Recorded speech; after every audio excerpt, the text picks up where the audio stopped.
Welcome back to another episode of the Bourbon Lens with your host, Jake and Scott. And this week we are talking to Four Roses, and we're going to be really focusing in on the new limited edition small batch. And if you haven't heard, it is delightful. So we'll break that down with our guest, Master Distiller Brent Elliott. So sit back and buckle into the latest episode of the Bourbon Lens. Brent, thanks for hopping on with Scott and I right before the busiest time of the year for you all. Appreciate it, man.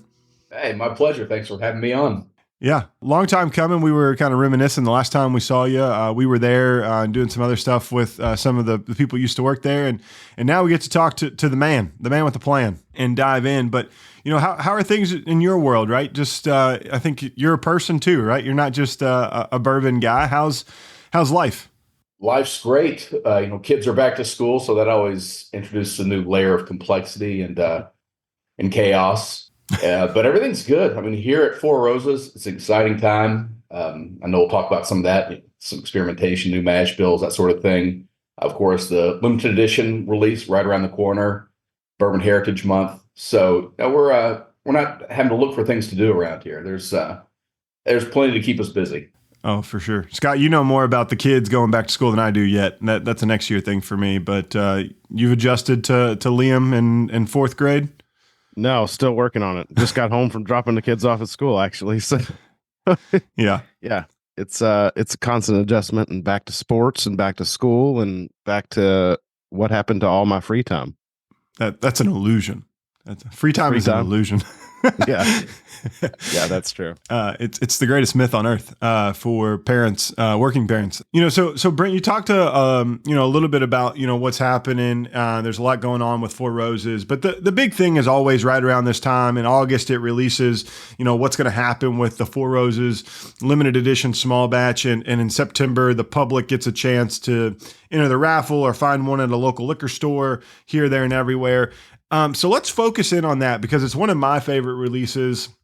And I talk about it every year. What's the one bourbon you look forward to? And is it always the highest price? Is it? No, but it is a high-end limited edition experience that you get to have that's different every year. So talk to us a little bit about, your hand in crafting this limited edition for this year. And then we'll talk about the legacy of that small batch limited edition on the back end.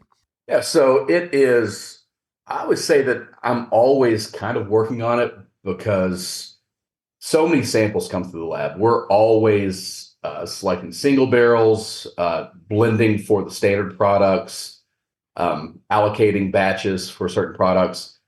So I'm always keeping an eye out for these special batches that will eventually either end up as a private selection or set aside into this special bucket for potential use as a limited edition. So I'm always kind of looking for these special batches. And so we have a nice, healthy inventory of these set aside. And for this product, its specifications are at least 10 years of age. So we've got barrels from 10 to 20 plus years old, different batches, different volumes of barrels, different counts of barrels. So it really starts to come together. We're getting pretty close actually to working on next year's release. It kind of has to happen early. I'll start having samples pulled typically once all the hot weather's passed. So late September, October, we'll pull those samples of all those old batches. And I love doing that too, because these are batches that, a lot of these I've evaluated and watched develop for 10 plus years. These batches are just sitting there, hoping to be used for a special release like this. And so sampling those batches and evaluating, it's like revisiting old friends every year. And when I start that, and that's really starts out fun, just getting to evaluate those. But that's really when certain ideas start to sort of develop. I'll see certain batches and start having ideas about where this year's blend might end up, or where I'd like to explore, the different flavors and aromas with the batches we have to work with. And then the first step is after evaluating those for a couple of weeks. Like I learned that early on, that you get excited, you start looking at these batches, and you start throwing things together, which is great and it's fun. And sometimes you might hit on something, but when you have to tweak or or change the direction you're going in, or you like a certain aspect of a blend, but you don't like another, or you want to, alter it in some way. It's hard to really do that if you don't have a good foundation, a good understanding of all the different batches that you're utilizing to build those test blends. So, it was one of the first things I learned was to be patient, spend a lot of time looking at each one of those base batches. Yeah. And by doing that, it also does, I'm doing myself a favor too, because it typically will narrow it down to maybe 6, 7, 8 different batches to work with. And then from there, I'll try some different directions. Some end up being dead ends. Sometimes I'll zero in on one particular direction and just continue to refine that until I'm satisfied. Sometimes it might be 2 different paths I kind of explore as far as flavors. But ultimately, what I'm trying to do is create something, obviously, that's as good as it can possibly be, but something that does showcase our versatility. I don't want to target like the same flavor profile year after year. And that'd be impossible anyway, but it's tempting sometimes. You have a year where it's like, wow, that limited edition just really checked all the boxes. It was elegant. It was balanced, great palate, nose, finish. But you don't really want to go back to that same formula again. Yeah. I mean, you're tempted to, but the idea is to explore and try different avenues, different angles. Again, because it's showcasing our uniqueness and our ability to do that with the 10 recipes. Yeah. And this gets exponentially more interesting and complicated because not only are we dealing with 10 different recipes, but out of these ages, we're also looking at the variables of age, and that's huge. And at some of these extended ages, even tiers really start to play a role in the characteristics of the different batches or barrels that end up being used. So it's really complicated, and I mean that in a good way because it affords us a lot of opportunity and a lot of exploration. Yeah. So you refer to them as batches rather than as like what I would think you would be looking at like a single barrel, but I guess for the volume of this limited edition release, you really have to take pieces and parts. Would you say like lots? So they would be like the same recipe, about the same age, maybe like 6 or 8 barrels, and that would be your batch that had been developed, and that's what you're kind of ushering through the process? Is that how you work on that? Yeah, pretty much. Like when I use the term batch, so just to give you a little background. So any given day, more or less, we're producing a batch. And a batch is about 280 barrels. And that batch is all the same distillation run. It's all homogenized and mixed well before it goes into the barrels. So all 280, give or take, barrels of that batch are relatively similar. Gotcha. Especially early on. But as they age, the individual differences in the barrels will really start to create nuance and differences from barrel to barrel. But that's kind of at the high level. That's how I manage the inventory. Is a batch goes here, a batch goes there. So, for example, I might be looking at a batch for a blend for, say, small batch select that uses OBSF as one of the components, and at 6.5 years, that batch is about to be used, and I'll pull samples and look at it and realize that this batch is just phenomenal. Like the F characteristic is just through the roof. It's just a great example of what an F should be. So I might take 2, 3, 4 tiers of that batch, which would be, or from 44 to maybe 80 barrels, and sometimes more, sometimes less, and split that apart. Yeah. And designate that for something like a private barrel or a limited edition. So even though it's been split apart and the rest of those barrels get consumed, that's what remains of that batch. And because those were all filled at the same time with the same liquid, I consider that a batch. Yeah. So these batches that we have to work with that are extra aged, some of them might be 10 barrels. Some of them may be 70, 80, 90 barrels. Yeah. You all have a unique ricking system, right? You have very specific rickhouse parameters. They're a lot different than everyone else's. And so for those batches, are they all going in the same rick, or do they all kind of get disposed across the multiple houses that you all have? One particular batch will go into one warehouse. Yeah. in that warehouse, it will be in a few different ricks, and then it'll be from the first tier all the way to the sixth tier. So it's pretty evenly split. Got it. And for most of our products, and we do that intentionally, the single story is to minimize the temperature variation and hence some of the characteristics or characteristic differences we can see that are a function of temperature once you get out, 5, 6, 7, 8 years. So it's great at that. Like for our typical products in that typical age range, that variation is minimized because it's a single story warehouse. But these batches I'm working on here, once you start getting out 10, 15, 20 years old, even in our single story warehouses, there's going to be a huge difference in proof, color, flavor. They might as well be different batches at that point. When you're looking from the first tier to the sixth tier, there's so much, and there's still there's some similarities there, but there are more differences at that point. Mm-hmm.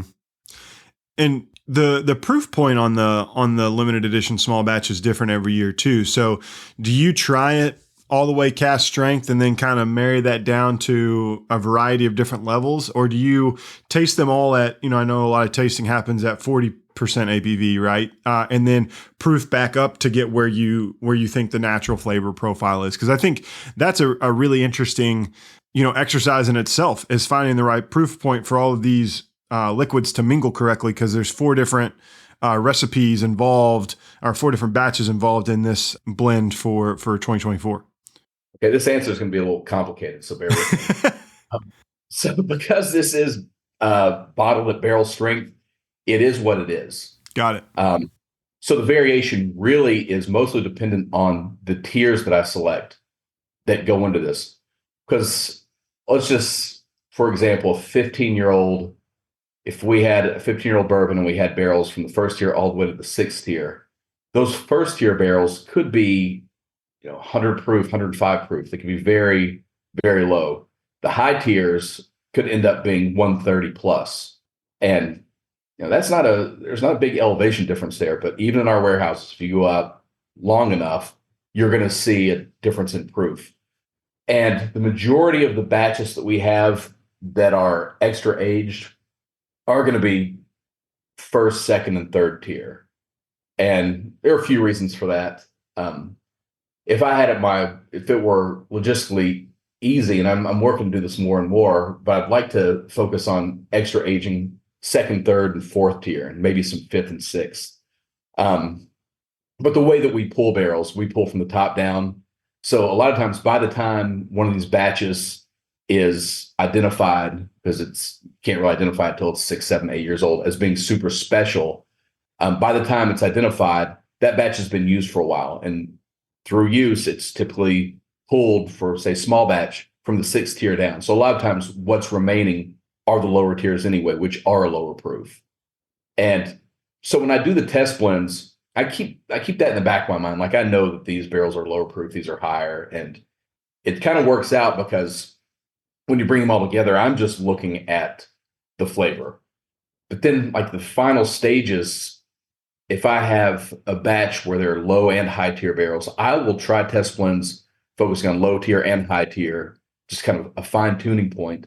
And at that point, I'm fine tuning the flavors, and subsequently, I'm also fine tuning the proof. But there's not a whole lot of control there. Usually with these barrels and what we have to work with, at the end, I could probably just by tier selection alter the proof. The range could be 104 to 112. Yeah. So it's a pretty tight range that I really have control over once the primary objective has been met, and that's hitting that flavor profile. Yeah, no, I think that makes sense. And it's kind of cool how, in the nerdiness in my mind, how the derivative of the batch, right, could be a higher proof, but adding in that lower proof proofs everything down along with it, right? So then you get your homogenized proof point that you end up with. It does. And I think it adds a lot of complexity to it also. Yeah. Typically, those higher tiers, you're going to get more of the robust wood notes. Yep. Lower tiers, it's going to be a lower proof, so it's already going to be softer. But some of the notes that you start to get from that spirit, it's just more of those softer, deeper oak tones. So again, that's where I'm saying that we get extra layers of complexity or opportunity. I think that's the word I used when we're dealing with older barrels. So we have the one dimension of the 10 recipes, and then you start having these other dimensions like the age and the tier. And the aging is, you heard entry proof. Everyone has a different entry proof. Yep. Does that really drive what kinds of extracts you're going to get from the wood and what kind of subsequent reactions are going to take place, what kind of flavors are going to develop? So when you, so that's something else that happens. So if you've got all of our barrels go in at 60% or 120 proof, and they're all going to extract and age about the same way for the first 5, 6, 7 years. But then the higher tiers start to gain proof, the lower tiers start to lose proof. And then, so you have changes or differences already because of the temperature. So at the top, you're going to get, again, different compounds extracted than from at the bottom. But then that gets compounded because you're starting to see a difference in proof. So now you've got a difference in how they're aging, not just based on the temperature, the different temperatures they're experiencing, but based on the different ethanol water ratio that is also being developed in the barrel. So it's super interesting. And as much as I do it, I still get surprised with some of the results I see when I pull different barrels, different ages, different ricks, different tiers. So it's what keeps it all exciting. I was gonna say, I think that Four Roses, from like an outsider's perspective, like looking in, it's like the ultimate like nerdy bourbon brand. Yeah. Like you guys have so many passionate fans because you've got the 10 recipes, the 2 mash bills, the 5 yeast strains, but then also it goes beyond that. It's ages, it's tiers, it's what rickhouse, what direction, I think even what direction the rickhouse is facing. Like, and people seek all of those things out. So I think it's fun, like at the end of the year, or I guess around Bourbon Heritage Month, it's like, look what we've done over all these years, and we are blending all these different components for our fans. And also they get like a 20-year-old whiskey in there. That's like 20-year-old bourbon. Oh, by the way. Yeah. So I think that's what's so much fun about the limited edition small batch. I think so too. And if you can't tell, I love to get down and nerdy with it too. Yeah. Can't tell by my rambling responses to the last few questions. No, that just means we're asking good questions. This is a PhD conversation. And I'm going to go to town on them. That's great. No, so that's great. And it's like the sum of the parts, right? I know previously, you've been able to taste some of the parts, and some of these batches were a little bit more limited in nature. For you, like when you find, let's just say we look at the OBS V, the 20-year, and you try that, like, is there a characteristic, or the SF or the SK, or, the 12-year SV? Like, is there something that's like that characteristic I know is going to be in a component that'll knock people's socks off? Or it just is like, this hits Brent in a way I think it's going to help our consumers enjoy our limited edition whiskeys? Yeah, that's exactly kind of what I'm looking for when I'm doing the initial evaluation of the batches. Yeah. And each one of these batches this year, I think there might have been 2 other batches that were serious candidates, but every one of these that were used, there was something special that stood out. So I felt like it was my job just to experiment and see how they could come together and what kind of new flavors they could create, and how they could create harmony with each other and complexity. And ultimately, like when I'm doing that, I really struggled with this back in 2016 when I released the first bottle with literally my name on it, the Elliott Select. And I was going back and forth between 2 different batches, and I was just worrying myself to death because it's the first thing with my name on it. And there was a batch that I really preferred, but there's another batch that I thought, something told me that consumers would probably enjoy that one more. So I was struggling, over which one to select. And at that point, I realized that I would drive myself crazy trying to guess what the consumers wanted, if that was going to be my target every year. Yeah. So at that point, I was like, okay, I'm going to just decide how I'm going to proceed with these blends, with these selections moving forward. It's like, I'm going to pick the one that I like and just hope that my palate aligns with everyone else's. Yeah. And it simplified everything a great deal. So let's just hope that my palate doesn't change or doesn't clash with what the consumers like. But I feel like we all appreciate, some of the fundamental characteristics of bourbon. You always want complexity. You want something that's mellow. You want something that's balanced. And I think within those parameters, it's just fun to play with maybe the different balance of the different flavors or the nuances of some of the flavors you might get from a Q or an O or an F. I guess it's probably a good time to kind of go through for our listeners, what are the components of this year's, we talked about the 20-year. Obviously that's a big component, but maybe for the listeners that aren't super familiar with Four Roses, which if you aren't yet, just go to the website. They got a great breakdown, but maybe you could give us kind of like the high level Four Roses, I guess what we would say like elevator pitch about the recipes. And maybe we could just go through the 4 that are in this year's batch. We don't need to go into all 10 because that might be just a little bit much, but definitely we'll leave a link to the Four Roses website. So anybody that's really wanting to get nerdy about it can kind of go over there and really parse it out. But Perfect. I guess, yes. Do we want to start with like kind of the main component? Would that be a good way to kind of go through this and see how you kind of built off of that? Yeah. Interestingly, I think the 12-year-old OBSV, which is the high rye mash bill with the delicate fruity yeast, initially that was the one that I felt was going to be kind of the anchor blend or the anchor batch, just because it was elegant. It was just a perfect OBSV. 12 years old. It was balanced. It was bright. It still had a lot of rye characteristic coming through. But as I started blending, it actually turned out that the OESF batch, the 16-year-old, ended up being a higher percentage. So that one, OESF 16-year-old, ended up being 39%. The OBSV was 12%. And the OESF typically, because as I mentioned, that some of the Fs, Os, and Qs, those are usually like the top dressing or the spice on top because they're so unique. The F is very herbal and minty, clove-like. O is super rich and fruity. The Q is floral, sometimes candied. So those are the ones that I sort of see as the tools to really add a twist of uniqueness. And so a lot of times I'll build a blend and then start trying these different flavors on top of that base.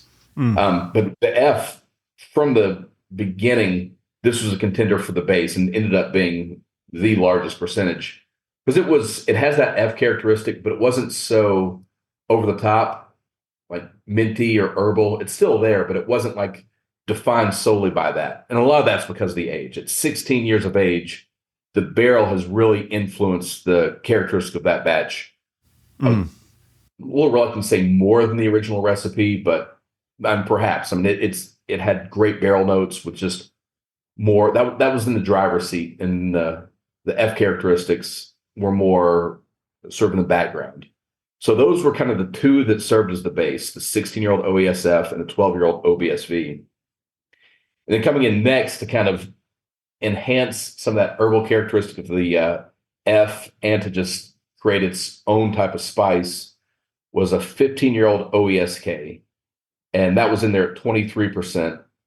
And that one was just a very typical mellow, just easy sipping batch. So I think it kind of rounded everything out and just gave it some kind of cohesive, from mid palate to finish aroma. It just sort of smoothed everything out very nicely. And then sort of the top note for this one was that 7% of the 20-year-old.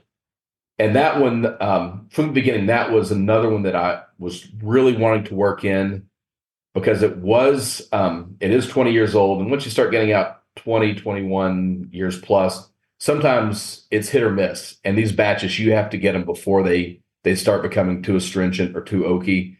And I could tell this one probably had maybe a year, 2 years left before it started to either lose some of its original brightness or uniqueness, or just kind of start to go flat. But at 20 years old, it was just a great extra aged batch. So what I was trying to do is sort of incorporate some of those antique oak undertones that were in that one, and just sort of add that as, and I use the word top note, but when I added that into this blend, I think it was more of a bottom note. It was like a nice like hum of in the background of just that nice, elegant oak that, when I talk balance, you've got all some of the more bright and complex, unique fruits, which I think are really the hallmark of this one. Some really unique fruits, but the whole time while that's playing on the higher register, down below that, there's that nice undercurrent of just that rich, antique, unique oak flavor that lets you know that it's complex. It's built with a lot of different parts, and it's just so harmonious.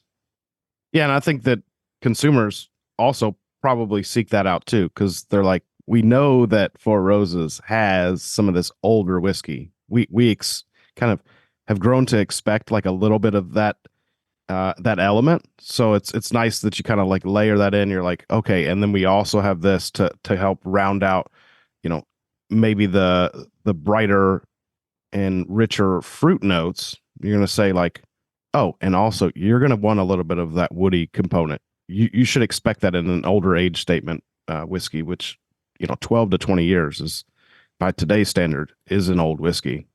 Yeah. And it is the most difficult one to work with too. Like those other percentages, when I'm doing test blends, I might go plus or minus 5% until I hit it. And these are kind of odd because when we actually dump, we don't know exactly what the yield from each barrel is going to be. And a dump of this size is about 200 barrels.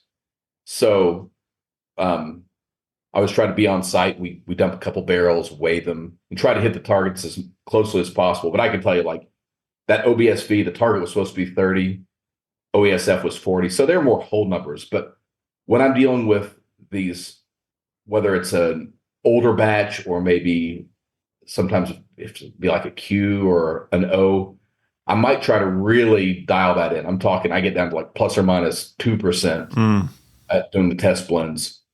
So I think the target on this one was initially 6. So you really try to hit those closer because the older batches or some of these other more unique yeast strains, they like pound per pound, they have a lot more influence, say, than like a 12-year-old OBSV or a 14-year-old OESK. Yeah. Well, and so I held on to my sample because I was driving when we did the original like kind of talk through. And so this is the first time I've had it is during the podcast today. And, some of the characteristics, and I'm not a Four Roses nerd. My like go-to Four Roses is small batch select, like bang for your buck, $60, like buy it all day, right? Like it's so good. And it's one of my favorite gifting whiskeys as well. So for me, I don't know a lot about the strains or all that fun stuff. If I had time and energy and all the money in the world, sure, I probably would. But, for me, it's really interesting as you talk through the flavor profiles and the characteristics of, the F or the K or the V, and, kind of them playing through my head. Like the thing that I got, one was I thought this was if you like dessert, like rich dessert, this is your moneymaker right here.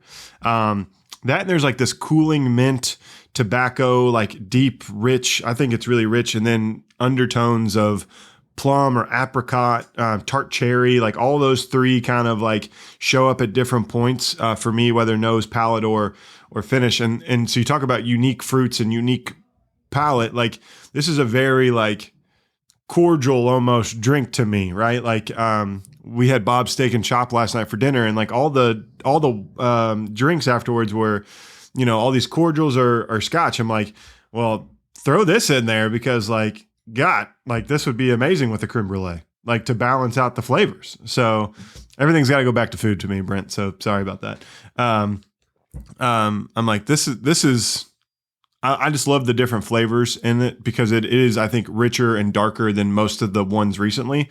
I think some of the other ones recently have been a lot more bright from a flavor profile perspective, and I appreciate the depth on this one. Well, I like your assessment, and I described it once a few weeks ago as a tale of two fruits, because that's a lot of what I get, and it's the complexity there. It's again those deep, those rich, dark fruit tones. But then you also have, to me, it's like an element of like light honey or, no, it's not really fruity, but honey impression with like juicy fruit, like a juicy fruit type fruitiness. And I think those work together so well, sort of in the mid range. And then you've got all that stuff, or mid to low range. And then even below that, you've got that nice, elegant oak. So I think it's complex from the bottom to the top. You've got some, maybe not as high a bright note as some in the past, like you mentioned, but it's that different fruit or different styles of fruit, different impressions of fruit that really, I think, define the flavor of this one for me. I love it. Jake, did you said vanilla mintiness? Like that was one of my tasting notes. It's like vanilla mint. Yeah, I don't really know. Cool mint. Like this sounds really bad. Like, and I'm not condoning tobacco use in any way, shape, or form here. But like some of our guys, like with Copenhagen long cut, when I played football, like that's what they would plug in, and like that's the aroma that I get. It's like minty, cool. Like it's not wintergreen, because no one did Grizzly at. I don't know why. All the coaches and the players did Copenhagen long cut, and it had like vanilla, chocolate, and like this cool minty note to it. I could never do it. They like tried to make me, and I about vomited like when it got near my mouth. So not on the tobacco train, but anyone is, enjoy that, because I think if you have that persuasion, I think you would find a lot of flavors. I think tobacco is an interesting flavor just in general. Like Scott, like we talk about it all the time. Like people probably don't eat a tobacco leaf, but they've been around it in some way, shape, or form, right? Whether they've smelled a menthol or they've smelled a cigar or what have you. And I think you get that tobacco mint herbaliness, earthiness, like shows up in here. Yeah, one of my favorite nosing and tasting notes is typically like tobacco, whether it's like that raisiny tobacco or if it's that more herbal perfumey, like fresh tobacco. Yeah. So yeah, I get a little bit of that with here, but yeah, the vanilla mint is probably like on the nose at least. The palate, I think, carries through with that vanilla, but then it transitions to like a fruity, like almost like desserty. I think you said creme brulee, but like creme brulee with like fruit compote or something like that. Like, yeah, reduced fruits. So I envy you a little bit because you get to play around with a lot of old phenomenal whiskey, and not everyone has these kind of stocks. And so that kind of, we've nerded out about this, which I appreciate.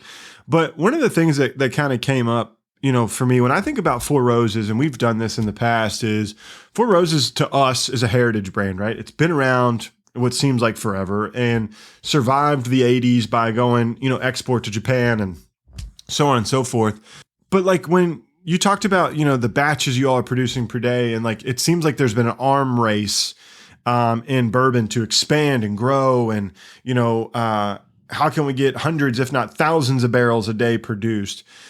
How do you approach that as being, someone that's been in the industry for a long time and watching all of this kind of unfold, with knowing what you all produce on a day-to-day basis?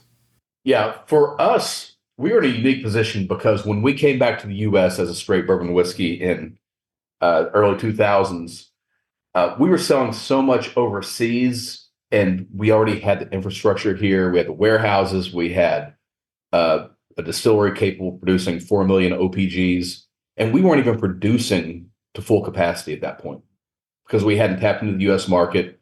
Sales were fine overseas, but we hadn't experienced any growth yet. So we were in the perfect position to accommodate growth to a point. So when the U.S. market started to turn on, we reacted pretty quickly and started increasing the production. And so we were able to meet that demand up until about 2013, 2014. We were still meeting that demand, but we saw that if the growth continued at the same rate, we were going to have to do something about it. So that's when we started our expansion project. So I know a lot of distilleries have gone through multiple phases of expansion. For us, granted, there's expansion outside the distillery. We're always having to expand on the bottling lines and build warehouses. But speaking solely of the distillery, in my time here at Four Roses, which is 19 years now, we've had one major expansion, and we completed that in 2019. And that really started up. So I took over as master distiller in late 2015, and that's right when this whole project was starting up. And so I kind of felt like my job from the day one in this role was just to maintain and make sure that whatever we did was for the expansion wasn't going to change the quality or characteristics of our bourbon. So that was, I guess, probably, I get asked all the time, I was like, what was it like to fill Jim Rutledge's shoes? Like, well, for one, making the whiskey day to day, we've got a great team here that, been doing it collectively. I don't add the years up, a few hundred years with just the folks that are in the distillery that do this. It's like that, I wasn't too nervous about. The fact that we were expanding at the same time that, I was transitioning into this role, and there's so many moving parts and all this growth and barely making or meeting the demand, that was a little bit nerve wracking because it's like, okay, well, now all of us here in the distillery now, everyone before us has gotten us to where we are now. And 2015, we were in a great place. We had come back to the U.S. We'd grown into a recognizable brand again in the U.S. Had kind of recaptured that position that we'd had before we were made export only. So we were just killing it. We're doing great. And now all of a sudden, it's like, okay, now we had a lot of people retiring and moving on that had been part of that growth. John Ray, Al Young, who passed away in 2019, and Jim obviously retiring in 2015. And then, so it's like, okay, well, now it's more competitive than ever. There's more innovation going on than ever. We've gotten to this point. Now, where do we go from here? And again, I think we kept the goal simple. It was let's maintain this quality because we're here for a reason, and it's not broken. So let's not look at fixing anything. Let's just try to maintain. So in the expansion, that was our primary focus, just doing everything to keep everything exactly the same as it had been before. It made the project a lot more expensive and time consuming. Yeah. But we did it. Yeah. And, but yeah, as an industry, you still see it every day. It's like there's a new headline of someone expanding, new distilleries coming online. So it's an exciting time. No, I agree. Like it's kind of cool that you all have been able to maintain consistency year over year and produce at a quality. And you all are known for batching, right? Like the single barrels kind of took off in like the whiskey enthusiast place. But what's it like being able to produce consistent batches, whether it's Four Roses, I forget the new name of Old Yellow Label, we'll call it that. And then you have what do we call it now? Four Roses Bourbon. Four Roses Bourbon. So we have Four Roses Bourbon. We have small batch select, and then you have the halos, right? So you have your single barrel, barrel proofs. You have the limited edition. You've done the gift shop release that was really cool a couple years ago, and all the charity barrels that have done, whether through Bourbon Crusade or whatever. So you do some really cool projects with other people and yourselves. But what's it like to have just consistent batches that people can buy on the shelf every day? Oh, it's great. And many of those are my go-tos, small batch select in particular. Again, I'm always asked what my favorite is. And I might have a favorite. It might be select, but I like mixing it up, different times a year, different times a day, different occasions. I think there's one for, hopefully everyone. And I think that's part of, and that's really how we utilize the 10 recipes. I talked about the uniqueness and showcasing what we do, but we do that every day with whether it's single barrel, Four Roses Bourbon, small batch select. Each one of those is going to be different. So we hope that, ideally, every consumer likes all of them. There's one for every occasion. But there are probably some consumers where it's like maybe single barrel is too high in rye for them. So they like something a little softer and sweeter and fruitier, and they might reach for the small batch. Or, small batch select. That's more the folks looking for something higher proof, non-chill filtered, a little more viscosity, a little more richness. So there's that for that consumer. Mm-hmm. So I think that's important to be I know, conscious of what people are looking for. And I love that we're able to offer that variety in how we produce our whiskeys. No, that's great. And the Four Roses bourbon is my house bourbon. It literally says on the decanter, house bourbon, on it. So when we have parties, that's what comes out, and it disappears, and you go to the store for $21 and get you another one. Yeah. It's rinse and repeat on that one. But you have innovation, right? Because you have all the recipes, but there was a little nugget that came out earlier this year. We won't go into too much detail, but you all are going to be adding to your portfolio a little bit. So talk to us a little bit why adding some new recipes and new toys for you to play with, in the next 3 to 5 years as that kind of comes online. Yeah, so we've been wanting to, experiment and try some different things for a while now. But again, back to that demand, everything's been, every bit of production, all of our time has just been trying to maintain consistency and meet the growing demand with what we have on the shelves already. But now that the distillery expansion's been complete for a couple of years, we have some extra capacity, and we've actually started producing new mash bills. And we're still staying within the straight bourbon category. But what we're doing is, so our two mash bills, our B mash bill is 35% rye, our E mash bill is 20%. So for those of you that are familiar with the standards in the industry, most people use rye. Second only to rye is wheat as a flavoring grain. But typically people use them at lower percentages than that. So even our 20% rye is relatively high if you look at most people's mash bills. So we have two high rye mash bills, gives us a lot of variety in what we produce. But the idea here is just to expand that footprint of what we can produce. So we're going up to 43% rye in one of our new mash bills, and the other mash bill, we're dropping it down to 10% rye. So it's really, if you look at the map of the flavors we can produce now, we're just expanding that map on the spicy side and kind of on the sweet side, still utilizing the different yeast strains to create variety there too. But it's fun, it's exciting, but being in the bourbon industry, one thing that you just have to come to terms with is you have to be patient. Yeah. So yeah. It's not the short game. It's definitely the long game in bourbon. Here's the nugget. Here's the new mash bills, but wait 5 to 7 years. Yeah. Kind of anticlimactic. Here's your gift. Well, I mean, I know as like listening to people talk, it's like everybody's like, oh, Four Roses, they need to like branch out into like rye whiskey. And I'm like, why? When they do bourbon so well. So it's like, to hear you're sticking with bourbon. Obviously it's a production and capacity thing, but it's like, just stick with what you know. Just do it well. Yeah, and that's why we kind of started with this as far as expanding and exploring other options.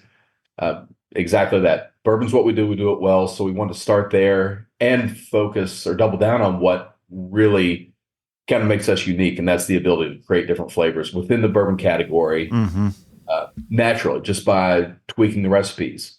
But in the future, I would like to try a rye or some other different styles of bourbon. But again, we wanted to start here with what we do well and within the bourbon category. Well, shoot, at 43%, you're basically Kentucky style rye at that point. Creeping up on it. Yeah, you're eight percentage points away. I mean, you're not having any issues with that perspective. So at least that's fun. You'll satisfy the rye bourbon drinker at a very high level with that one when it comes out. So Brent, it's going to be busy. It's your favorite time of the year, as well as the marketing department's S&D is right around the corner. What's it look like for you as a master distiller? Like what's the next 4 months look like as you kind of ramp up and go off into the busiest time of the whiskey season? It's like any other month, week, or day. They're all different. Yeah. And I just sort of take them one day, 1 week at a time. But it is more exciting. It kind of shifts more away from internal responsibility to external. and which I always enjoy. And that's always the hardest part of my job, is trying to balance, inside versus outside, whether it's, the PR or industry events, or it's staying here in the distillery and working here.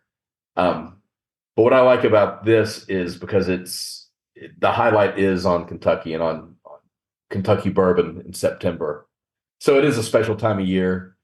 And I remember like now when the weather changes, it used to be like, it's football season. Now the trigger in my mind is, it's almost September. Kentucky Bourbon Festival. Yep. Bourbon Heritage Month. So I look forward to it every year. And yeah, I'm excited just to be this close to September. Yeah. As we record today, we are, 8 days? There's 31 days in August. Make sure I got that right. So it's close. It's chaos. It's chaos for everyone. Lauren, who is the PR and Brand Guild, I'm sure they're experienced the chaos of it all. And we do as from a media perspective, but the industry folks, man, I know you all burn the candle at both ends of the stick during Bourbon Heritage Month. So we really appreciate you spending a little time right before the busy season and talking all things Four Roses with us, especially the 2024 limited edition small batch. We are grateful to have gotten to try it and get to try it with you. And we really appreciate your time today. Well, thank you. I appreciate it. And I'm glad you enjoyed the limited edition. Yeah. Always do. Always do. Make sure that you all are following Four Roses on all social medias. If you want to know more about them, go out to fourroses.com. They will get you all the information. You can book your tours, all that fun stuff there as well. But we, again, appreciate Brent for joining us. And until next time, cheers. Cheers. Cheers. Thanks for listening to this episode of The Bourbon Lens. Make sure you're connected with Scott and I via social media on Instagram, X, and Facebook. We'd love to connect. And if you're more the professional type, follow us over on LinkedIn. If you want to know more about Bourbon Lens, make sure you're subscribed to our weekly newsletter, The Weekly Pour. For exclusive content and more, check out Patreon. Follow us there at Bourbon Lens. And last but not least, on your favorite podcast listening app, make sure you're subscribed, because every Monday, Scott and I release a podcast, and we would love to have you here listening to the newest features and the newest whiskey news. And until next time, cheers.